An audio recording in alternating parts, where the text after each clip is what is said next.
absolutno nisem za to, da se študentsko delo ukine. Pripravništvo je bilo mišljeno predvsem v smislu zaposlovanja mladih. Absolutno pa nisem za to, da se bi študentsko delo ukinilo, ga pa je potrebno regulirati. In seveda za zakonom na nek primeren način, upoštevajoč tudi izkušnje, preprečiti te anomalije, ki se dogajajo danes in te zlorabe teh študentskih napotnic, v katere pa so in to verjamem, verjetno več kot 70% ljudi prisiljeno zaradi ekonomskega in socialnega statusa, v katerem živijo. Prvo morajo gospodje uskladiti med ministrstvi nekatere rešitve, da se študij skrajša.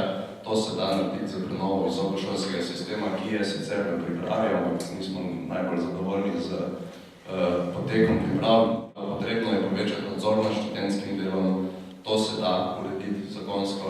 Potrebno je, kolikor ugotovimo, da bi nekateri upokojenci lahko delali, seveda zagotoviti takšnim upokojencem delo, nikakor pa ne, da je to nadomestilo za tiste, ki imajo minimalne pokojnine, da morajo zraven še delati. Ne predstavljamo si delavce, ki delajo recimo v steklarni, samo prihajamo iz Hrastnika, kjer je ogromno težke industrije in ljudje delajo za tekočim trakom, da bi po 40 letih za tekočim trakom nekdo delal še naprej.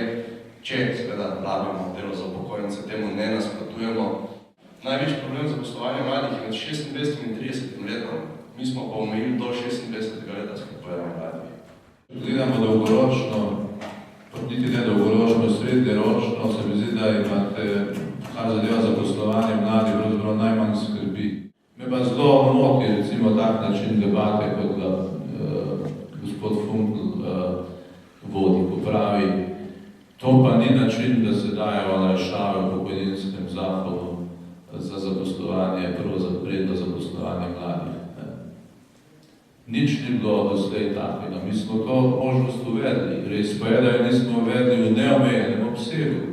In zdaj je vprašanje spet zornega kota, ali bomo imeli neko miro, do katere seže nek ukrep, ali bomo pa težili k prekomernim inštrumentom, če hočete. In na tak način seveda